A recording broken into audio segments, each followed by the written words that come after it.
Batik Satrio Manah atau motif Satrio Manah ini adalah suatu batik yang biasa dikenakan oleh laki-laki yang ingin mempersunting seorang wanita. Maksudnya Satrio Manah itu adalah supaya melamarnya diterima.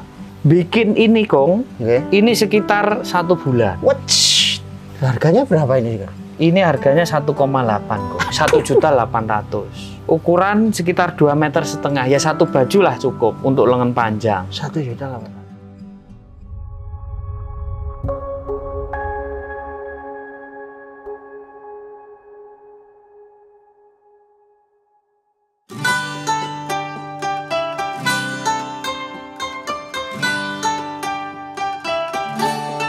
Assalamualaikum warahmatullahi wabarakatuh. Ketemu lagi di channel Pecah Telur. Batik merupakan salah satu warisan budaya Nusantara yang unik dan autentik dari Indonesia. Keunikannya dapat ditunjukkan dengan terdapatnya berbagai macam motif yang memiliki ciri khas dan makna tersendiri dari setiap daerah asalnya. Kali ini Kakung akan belajar dengan seorang anak muda sekaligus penggiat batik yang mendedikasikan dirinya untuk terus berusaha mempertahankan usahanya di tengah kencangnya arus teknologi dan perkembangan zaman yang ada. Seperti apa kisahnya?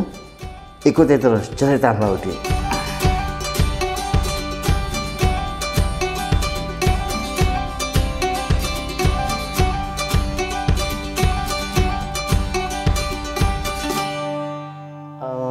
Mas Yogi, saya tertarik dengan kenapa namanya kok Satrio Manah ini, kenapa?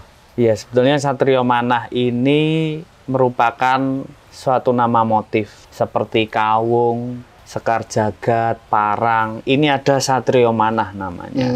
Nah, motif ini motif yang tidak populer, istilahnya jarang dipakai di masyarakat, jarang dibuat juga oleh pengrajin batik.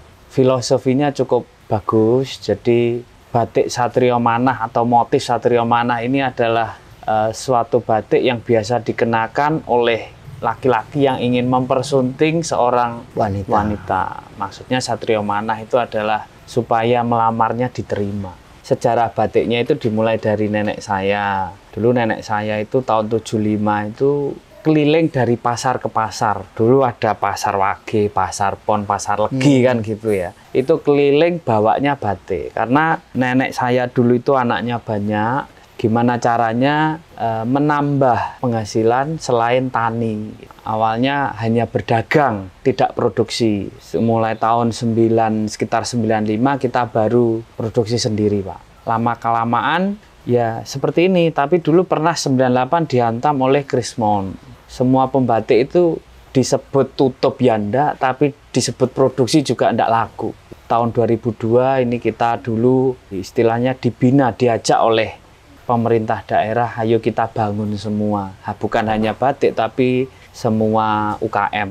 Mulai tahun 2002, akhirnya kita punya nama Batik Satrio Manah. Kita ambil nama tersebut, nama motif tersebut jadi nama batik kita. Tapi bukan berarti hanya memproduksi satu motif saja nih? Oh tidak. Bahkan sekarang kita tidak hanya memproduksi khas Tulungagung aja. Awalnya dulu kita gitu. Kita hanya memproduksi batik-batik yang khas Tulungagung saja. Lama-kelamaan kan orang akhirnya jenuh ya. Setiap pakai selalu batik Tulungagung. Akhirnya kalau misalkan pengen batik yang lain kan mereka harus keluar kota, harus gini. Nah, kita membaca pasar di situ akhirnya okelah kita bikin batik-batik seperti Nyon Sewu, Cirebon, batik misalkan pesisiran seperti Madura. Itu kita bikin di sini, tapi kita tidak klaim bahwa itu motif kita, tidak. Tetap kita edukasi ke penjual, Bu ini motif Madura kalau orang yang tidak paham, Bu ini motif Cirebon, seperti itu. Supaya inilah ada variasinya lah, kita tidak selalu melulu pakai batik Tulungagung seperti itu. Apa ciri khas batik Tulungagung ini, Mas? Batik Tulungagung itu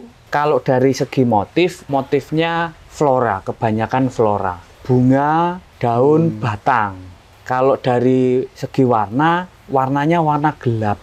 Hampir tidak ada warna-warna cerah. Warnanya warna-warna hitam. Seperti yang saya pakai ini kan hanya warna putih, ini kain mori, kemudian ada hitam, biru tuanya, seperti inilah. Tapi karena kita istilahnya berkembang ya. Kemudian permintaan pasarnya itu juga batik Tulungagung kok peteng-peteng gitu. Akhirnya kita ya bikinlah artinya yang berwarna-warni.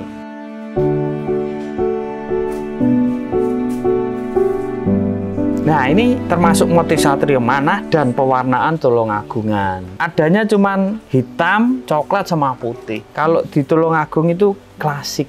Rentetannya sebetulnya kalau ditarik benangnya ada Majapahit itu letaknya kan di Jawa Timur, di Mojokerto. Salah satu ibu dari raja-raja Majapahit seperti neneknya Hayam Wuruk, Tribuana Tunggadewi itu dimakamkan di Boyolangu Tulungagung. Itu menunjukkan bahwa dulu Tulungagung ini sebagai daerah penting bagi Majapahit. Kan tidak mungkin ya misalkan seorang atau nenek seorang raja-raja ini dimakamkan di suatu daerah yang antah berantah gitu ya. Sembarangan ini kan, gitu. Ya, sembarangan kan nggak mungkin. Tulungagung itu punya sejarah batik panjang. Nah, ini salah satunya.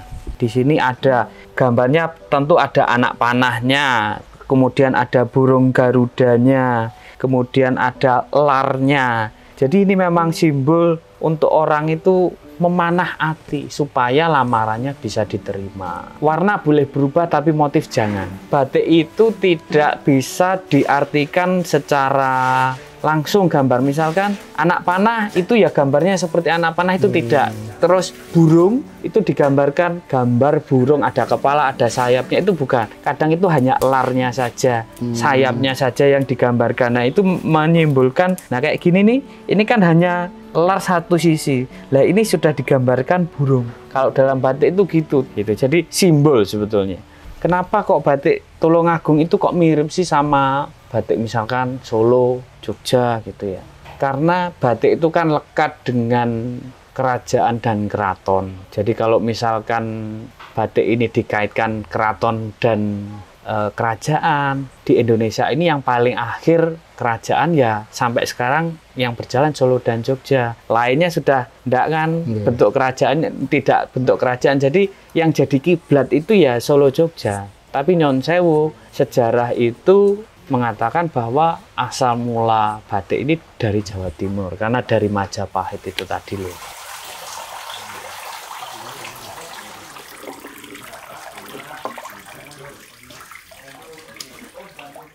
Jadi batik itu kan ombo nite. Dalam hal ini kainnya yang ombo. Kainnya ombo. Nah, ini disebut kain mori. Terus kita gambari dulu. Kita mau jadikan apa motif ini, pakai pensil dulu, Kong. Nah, setelah dari situ, ini namanya malam, Kong. Kita panasin di wajan. Kalau sudah mencair, nah ini namanya canting. Malamnya diciduk gini, diambil pakai canting. Nah, ini kan lubang. Lah, ini yang kita goreskan di kain. Namung malam mawon, tanpa pewarna. Tanpa, ini kan masih kita gambar garisnya. Ya, jadi konsep lilin ini kita goreskan di sini di kain supaya nanti pada saat kita kasih warna, kita celup, kain yang terkena malam ini tidak kena warna. Jadi kebalikan. Jadi kalau misalkan maunya kita warna, jadi jangan dikasih malam. Berarti kalau ini contohnya. Ini tidak dikasih malam. Loh, malah yang putih ini yang kita kasih malam. Kasih malam. Supaya tidak kena warna. Iya.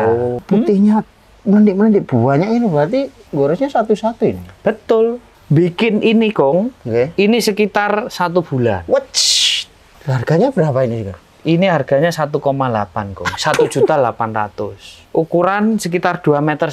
Ya satu baju lah cukup untuk lengan panjang. 1.800.000. 1.800.000. Sebulan setengah ya. Betul. Ini namanya batik tulis. Kita tuh kan yang diakui sama UNESCO ada 3, Kong. Batik tulis, batik cap, batik kombinasi keduanya. Jadi ya dicap ya ditulis. Gitu. Diakui UNESCO itu mulai tahun 2009. Masyarakat Indonesia ini sayangnya masih belum paham. Nggak usah tahu banyak, artinya tahu saja gitu loh. Itu aja masih belum. Kakung aja nggak, baru tahu kali ini. Nah, baru tahu kali ini gitu. 1 bulan itu kan 30 hari. Ya. Itu kalau orang batik setiap hari diupah anggaplah 40.000. 40 kali 30 itu kan sudah 1.200.000 Kong. Ongkos kerja si pembatik. Iya, belum mori, ya. belum pewarna dan lain sebagainya. Oke, lanjut ke proses pembuatan. Setelah di malam kita celup ke pewarna. Jadi nanti yang putih ini jadi kena warna, misal saya warna coklat, jadinya nanti coklat. Setelah itu supaya lilinnya hilang sebelum dipakai baju, direbus supaya lilinnya kan leleh. Iya, lilinnya leleh. Akhirnya nanti yang enggak kena warna itu jadinya putih. Habis dilorot ya. Dilorot tadi direbus itu. Direbus itu namanya dilorot. Lorot itu kan luruh ya, bahasa Jawanya. Itu direbus, kita batik lagi, Kong. Supaya sebulan lagi? Enggak, maksudnya totalnya itu 1 bulan, Kong. Totalnya 1 bulan. Total pembuatannya. Kita batik lagi, habis itu kita celup lagi. Jadi nyelupnya berkali-kali, makanya itu pembuatannya lama, akhirnya ongkos produksinya pun sudah mahal. Gitu. Ya, akhirnya harga jualnya pun ngikuti kos produksi ini. Betul. Nah, itu kan ada berapa warna itu? Kalau yang ini ada 6. Ada 6 warna. Ini namanya motifnya Sekar Jagad. Sekar Jagad ini motif nasional. Nggak boleh diklaim. Oh, ini motifnya Tulungagung, motifnya Solo, motifnya Jogja. Nggak boleh. Ini motif nasional. Yang bisa diklaim adalah, ini adalah pewarnaan Gajah Modonan. Ini prosesnya, pewarnaan itu ada yang dicelup, ada yang dikuas, Kong. Kalau ini motifnya kan banyak warna, jadi saya pilih yang merah-merah atau yang kuning-kuning, hanya merah, hijau, yang sedikit-sedikit ini bisa tak kuas saja, Kong. Nanti yang tak celup itu yang coklat, yang hitam, itu tak celup. Warna dominannya dicelup. Betul, dicelup. Tapi kalau hanya kecil-kecil gini nih, pilih kita kuas. Setelah selesai dilorot terakhir atau direbus terakhir, kita jemur, sudah siap mau dijadikan apa? Baju, tas, atau apapun.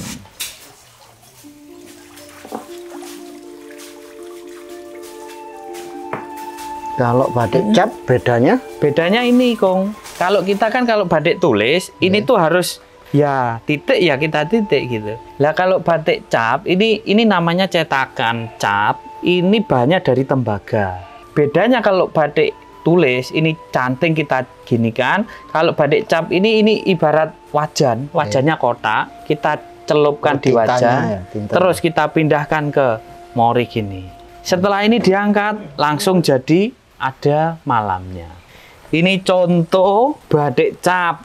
Ciri-cirinya apa? Motifnya berulang. Nah, ini loh ada kipas lagi kan karena cetakannya itu kan selalu sama. Beda dengan batik tulis. Oh, cara membedakan batik tulis dan batik cap itu cuman sekilas itu ya? Salah satunya keteraturan motif itu. Bisa gitu. Kalau batik tulis ini kan sesuai dengan gambar satu persatu pasti. Ini bagi kakung ini juga sama loh. Sulit membedakan kalau saya ini. Ini cap apa tulis itu? Begini, Kong. Jadi cirinya gimana? Kalau misalkan ini ya berulangnya kemana lagi? Kan enggak ada, Kong. Ya kan? Kalau misalkan ini kan enggak bisa kalau misalkan tak buat cap satu ini, harusnya kan sebelah sini sama, sebelah sini sama ada. Loh, ini kan enggak ada. Itu cirinya batik cap ya? Salah satunya itu. Ciri lain kalau batik cap itu biasanya itu tembus ke belakang ya, karena pakai alat itu tadi tembaga panas dia sampai tembus ke belakang. Kadang itu kalau batik tulis ya tembus, tapi kalau batik cap itu masih ada ngawang-ngawangnya sedikit.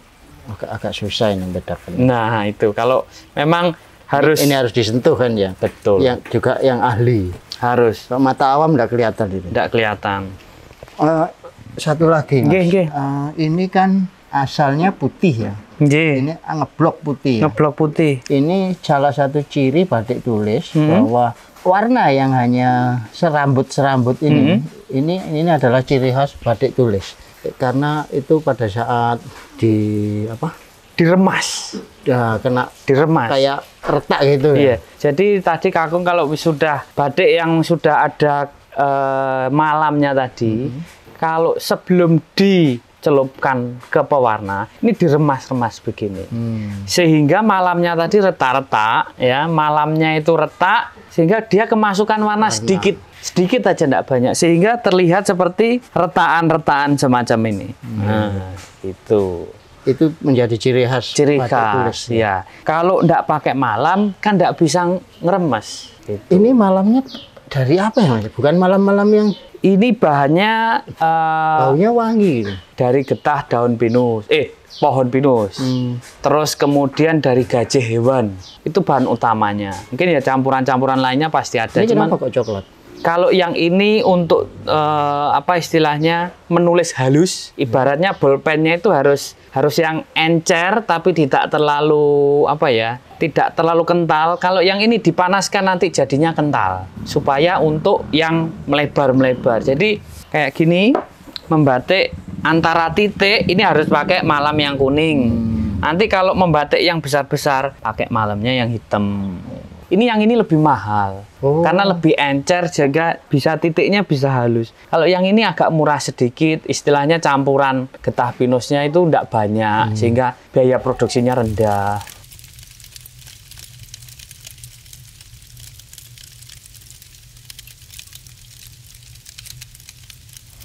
Kendalanya itu kita cari orang yang punya kemampuan membatik itu susah. Misalkan nih, hasil yang diterima upahnya itu sama, tapi orang-orang lebih bekerja dipilih di toko daripada membatik. Karena kemungkinan apa orangnya itu tidak kurang telaten atau gimana, harus belajar kan. Jadi kemampuan membatik itu memang kemampuan yang harus diasah, dipelajari. Cari pegawai atau pekerjanya itu lebih susah. Itu kendalanya. Kendalanya.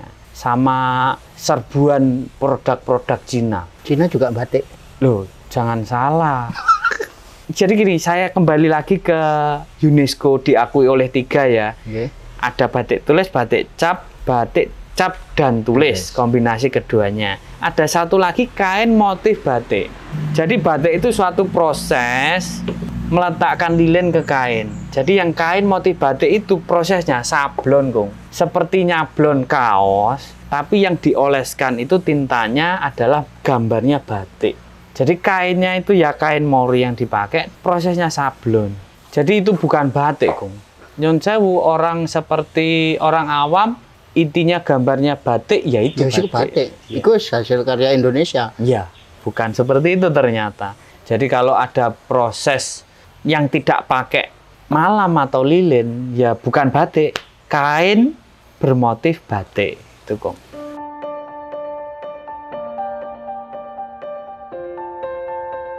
Batik cap mulai dari 225, Kong. Cukup untuk satu baju. Ini ngerjakannya bukan, yang jelas bukan mesin ya, sekali jalan belek. Oh bukan, tetap manusia tetap. Yang mesin itu saya bilang yang kain motif batik itu loh, yang mesin. Kalau yang pakai canting cap ini nih tetap manusia yang ngerjakan. Tetap manusia yang ngerjakan. Ini yang printing. Itu yang printing. Ya, ini kita demokan. Iya. Sentuhannya sama. Sama. Hampir sama, mirip. Mirip. Bahkan cenderung halus, lebih halus ini. Tapi jangan tertipu ya. Iya. Mari kita kuak apa bedanya.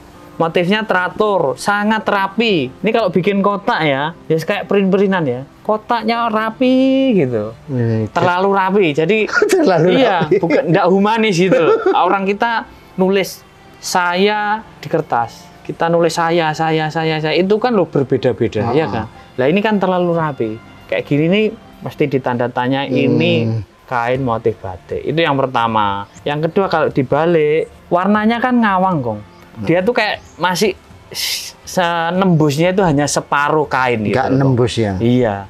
Kita ya tetap jual loh, Kong, di sini.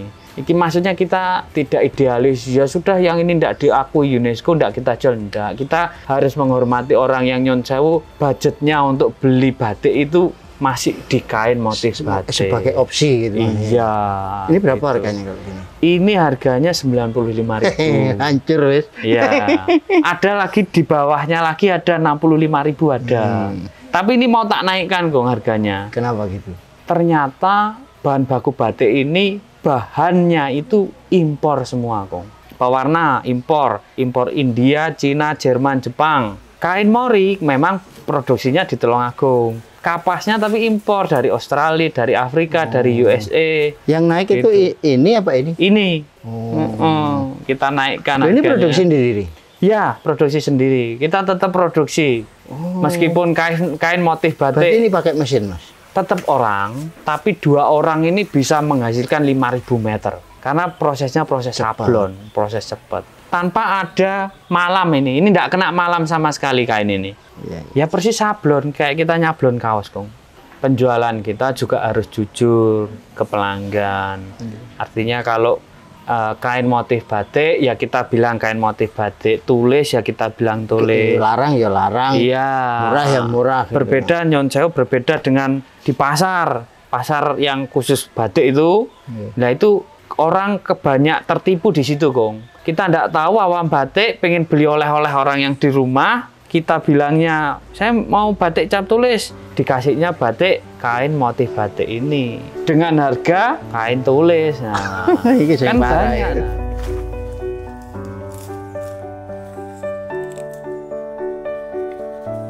Paling tidak senang jualan online. Kenapa? Batik itu. Karena menurut saya sendiri batik itu tidak cocok dijual online. Orang kan hanya lihat motif dan warna ya. Betul. Kita tuh tidak bisa ngasih gambaran kalau kainnya itu pakai ini, kainnya tuh enak, tidak panas. Tapi kan tidak bisa bayangkan, hanya lihat. Apalagi gini. bagi orang awam batik seperti saya yang ngelihatnya, ya wis iku batik cap, oh batik tulis, ya nggak ada beda weh. Betul. Nah seperti itu. Harga itu sesuai dengan kualitas. Kita bikin harga segini untuk kualitas segini. Jadi kalau saya tarung di online, itu kebanyakan kalau orang hanya lihat motifnya saja, akan lama laku karena harganya agak lebih tinggi. Berbeda Nyon Sewu untuk daerah pariwisata seperti kota-kota besar, kota batik di Solo, itu kan banyak batik hanya 30.000. Tapi sampai rumah 2 kali pakai, 3 kali pakai sudah tidak bisa. Luntur. Nah, kayak gitu loh. Kalau di sini saya model gitu, saya itu sudah ada di desa, Tulungagung juga bukan kota pariwisata, ya kan? Saya jual batik murah terus orangnya kecewa sampai rumah, saya sama dengan bunuh diri kan. Saya bikinlah batik yang harganya standar supaya orang kalau misalkan dibawa pulang ke rumah, besok saya tak beli ke sana lagi. Ternyata enak, ndak luntur, bisa cerita ke temennya. Tantangan kita memang di situ memang. Pasarnya kemana aja? Boleh dibilang 80% ini Jawa Timur. Karisidenan Kediri, Trenggalek, Ponorogo, Nganjuk, Kediri, Blitar, Malang, Mojokerto, Jombang. Itu. Yang 20%-nya ya di luar Jawa Timur. Misalkan di Kalimantan, Jakarta. Kapasitas produksi ini sebenarnya kita sesuaikan dengan penyerapannya, Kung. Kalau kita suruh kekuatan kita sebetulnya untuk produksi batik tulis ini misalkan sebulan 100 kita bisa. Cuman pertanyaannya laku ndak, Kung? Gitu loh. Apalagi kondisi pandemi seperti ini. Jadi kita menyesuaikan. Kalau istilahnya barang di toko agak berkurang, ya kita produksinya agak dinaikkan.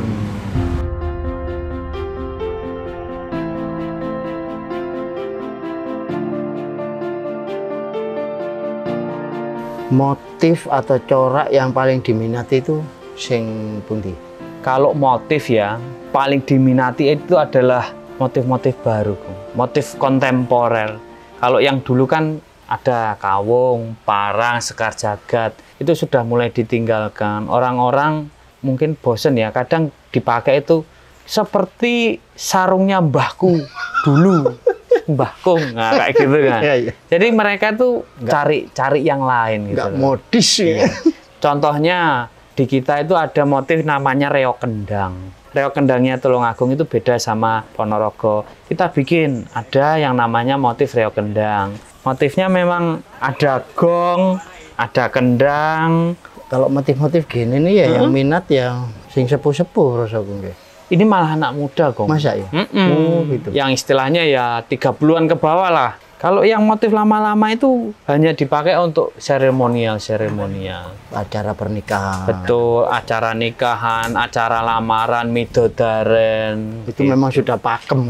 Betul, dan masih banyak yang cari itu loh, motif-motif yang lama gitu. Tapi kalau motif-motif kontemporer seperti ini yang dicari orang gitu loh malahan. Iya. kabarnya itu motif-motif kayak parang itu memang untuk keluarga kerajaan gitu, apa benar? Iya, memang. Jadi zaman dulu ya, zaman kerajaan mbah-mbah kita dulu itu tidak semua motif boleh dipakai oleh khalayak umum. Contohnya satu tadi Kakung bilang parang. Parang itu hanya dipakai oleh raja dan sanak keluarganya, istrinya, anaknya. Jadi memang parang itu simbol dari kebesaran dan kebijaksanaan raja. Parang itu kan aslinya dari pereng. Pereng itu karang. Nah, karang. Asal katanya dari situ. Artinya kuat menahan goncangan ombak gitu. Maksudnya seperti itu. Memang kalau orang yang masih memegang teguh kehidupan di sekitar keraton, mereka tidak berani memakai parang. Cuman kan kita lagi bergeser, budayanya sudah bebas gitu ya. Kalau kita sendiri pakai parang ya bebas-bebas saja gitu.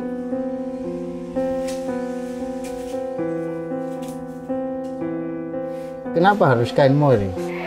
Begini, kain mori itu kan sebetulnya kain putih yang berasal dari bahannya itu katun, ya, bukan polyester, bukan macam-macam lah. Batik itu prosesnya kan mewarnai kain ya. Ini kalau misalkan bahannya dari polyester, itu warnanya tidak bisa nyerap, Kong. Jadi memang harus kain yang banyak katunnya.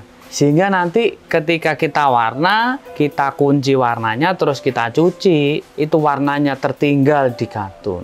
Bahkan sutra pun itu susah diwarna, Kong. Jadi misalkan katun sama sutra kita celupkan bareng-bareng, obatnya sama, hasilnya beda. Karena beda penyerapan. Kenapa kain mori? Karena katun itu yang paling bagus menyerap warna. Batik itu kenapa kok didominasi warna coklat? Kenapa ya? Warna-warna klasik ya. Okay. Memang dulu sebelum ada pewarna kimia, masyarakat zaman dulu itu pakainya pewarna alam. Hanya ada hitam, sogo nilo, nilo itu biru tua, terus coklat, bahannya ada dari mengkudu, kulit pohon mauni, terus macam-macam. Jadi dulu itu warna tidak ada yang berwarna karena memang dari sananya kita pakai pewarna alam. Pewarna alam itu kan, alam. Iya, warna-warnanya terbatas sekali. Kecenderungan memang mungkin budaya selera zaman dulu itu juga belum semarak yang pengen warna-warna seperti ini. Memang warnanya diambil dari alam gitu. Sampai sekarang pun ada, cuman sudah jarang dipakai karena lebih mudah luntur lah istilahnya pewarna alam itu. Karena memang bahannya dari alam bukan kimia. Jadi misalnya salah nyuci gitu bahaya itu.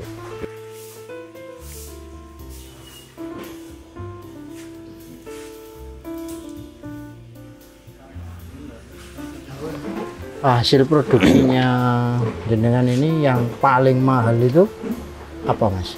Yang paling mahal dulu kita mendapat pesanan dari Gubernur Pak Karwo. Tujuannya untuk diberikan kepada Pak SBY zaman dulu. Pak Karwo minta ukuran khusus, gambar request khusus untuk diberikan ke Pak SBY. Dulu waktu itu gambarnya burung Garuda. Garuda Pancasila, ada 5 simbol sila gitu. Dulu itu kami jual seharga 12 juta, Pak. Per potong? Per potong, untuk Pak SBY saja. Cuman ukurannya agak panjang, 3,5 meter gitu. Sebetulnya harga segitu itu, sebetulnya harga UKM. Nyun sewu kalau sudah ada di toko, di mall, harganya bisa 3 kali lipat, 5 kali lipat. Iya. Pembatik yang sekarang aktif itu usianya kisaran berapa, Mas? Iya, yang paling muda itu sekitar 18 tahun. Oh, ada? Ada. Jadi yang anak-anak istilahnya SMA, yang setelah pulang sekolah itu ingin membantu keluarganya, nyun sewu yang tidak mampu, yang dia tuh pengen istilahnya mendapatkan uang saku sendiri, tidak minta dari orang tua, itu ada. Ada ya? Ada. Meskipun dia mungkin agak lama sedikit dibandingkan ibu-ibu yang waktunya lebih longgar. Dia pulang sekolah, batik sampai malam jam 9, tidur, besok sekolah, siangnya meneruskan batik ada. Ya. Okay. Yang paling tua usianya sekitar 60-an. 60-an sudah nenek, bahkan ada yang 65 ada kok. Ya karena memang Kalau orang pensiun itu kan bingung ya cari kegiatan apa istilahnya. Usia-usia seperti itu. Nah kalau ini kalau orang malah senang ada temennya. Jadi mereka itu kalau di rumah itu ada batiknya itu enggak di rumah masing-masing. Tapi ngumpul di tempatnya tetangganya. Ada 4 orang, 5 orang. Jadi selalu ada temennya. Gitu.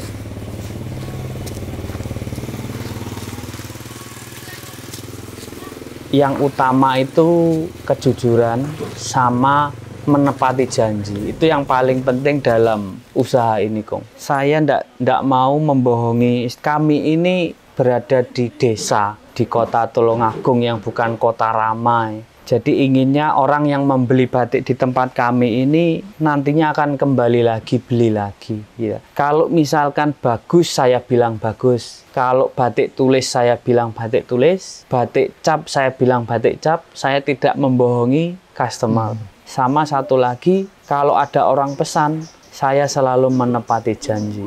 Kadang kan ada orang, Bu, ini saya pesan 20 pieces.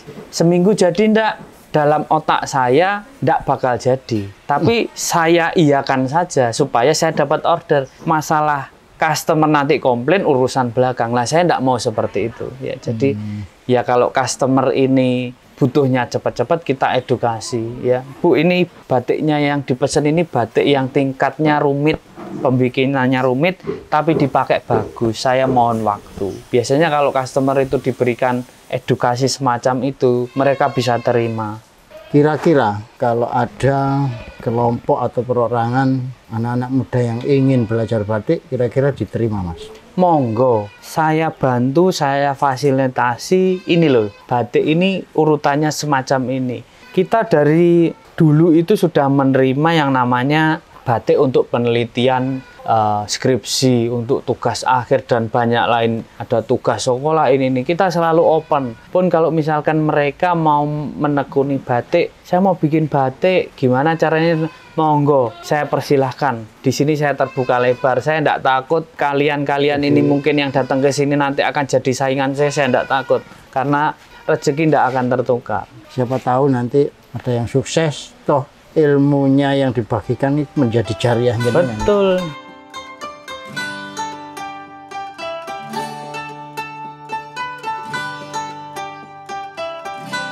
Membatik adalah proses dedikasi, ketelitian, dan kesabaran. Di mana setiap goresannya mengandung makna yang menyimpan simbol-simbol pesan yang akan disampaikan. Mari kita lestarikan warisan kebudayaan leluhur kita ini dengan bangga memakai batik Indonesia tercinta ini. Dan saatnya Kakung harus dolanan ini. Sampai Pak Slamet ini. Mau silakan mau praktek membatik. Mau belajar ini. Silakan. Kan tidak ada salahnya Kakung belajar ini. Kita let's go.